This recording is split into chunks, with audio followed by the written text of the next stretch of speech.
This video isn't for elite practitioners or advanced yoga students. You really don't need my advice. This is aimed more at those who are doing the yoga teacher training and anyone who's fairly new and wants to get themselves not necessarily in the correct position, but in a position that is more optimal, which means you're going to get the most out of any pose you're in. There's a general rule when it comes to any kind of seated and bending forward poses, and that is that we want our pelvis to roll forward, which is called an anterior tilt. So my pelvis, this is posterior or rolling backwards, and this is anterior rolling forward. Now, what people try and do is, perhaps they're being cued by the teacher, I don't know, but they correct their pelvis once they're already in the movement, and it becomes very difficult to change the pelvis. The movement of the pelvis should be the first thing that you do. You achieve that by bending your knees so the hamstrings, which attach to the pelvis, don't influence the pelvis in any way.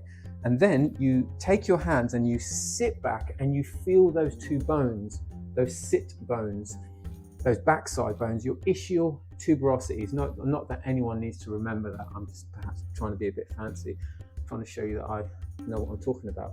So I feel those ischial tuberosities on my backside, just there. And now I'm in a better position to bend forward and create any kind of forward position that you might be in.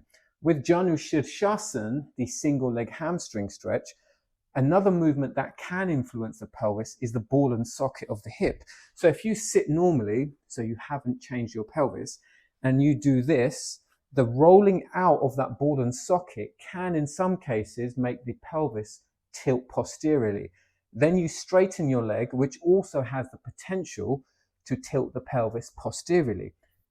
You've created this position and the teacher says now anterior tilt or shift the pelvis, or you make the intention, and now it's very difficult to do that because you have both legs now influencing the pelvis, so you're stuck. So don't let the legs influence the pelvis and then go into your Janu Sirsasana. Does that make any sense? And additional thoughts in Janu Sirsasana, I can go quite far down, but it takes a little while. What you are when you do this stretch is you are a reflection of the sports you play, continue to play, and perhaps any injuries that you've had over time. You are a reflection of your physiology. So if you use your legs, your physiology, your brain is on a little more alert than it would be for someone who doesn't use their legs.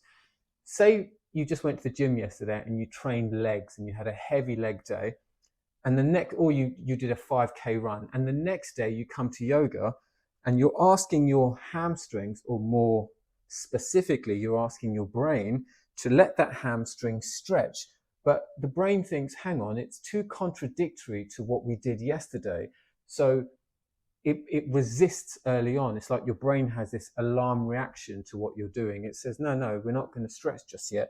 So because I do use my legs in other activities, my hamstring, more specifically my brain, which sends the message to the hamstring, is actually restricting my ability to do the pose. And I recognize that early on.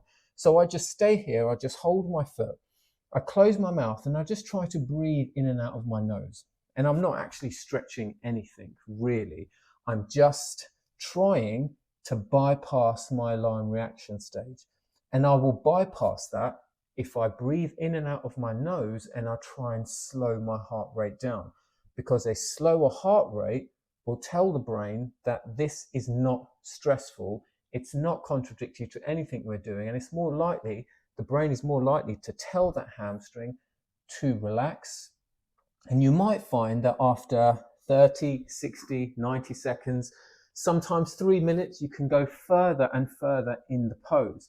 But if you try and go to your maximum depth straight away and you use your legs for other activities, what you're doing is you're resisting your own nervous system the entire time. Always remember that when you're doing yoga poses, what you are doing essentially is a nervous system exercise. You want to hack and bypass your nervous system's response to what you're doing, and its instinctive response most of the time for the average practitioner. Again, this video isn't for seasoned yogis. The brain will try to restrict what you're trying to do because it's way too foreign to everything else you do with your life. The more you do it, the more your brain computes and remembers that movement, the quicker that alarm reaction will ease off and the pose gets easier and easier. And that is motor memory, and that is simply the principle of adaptation.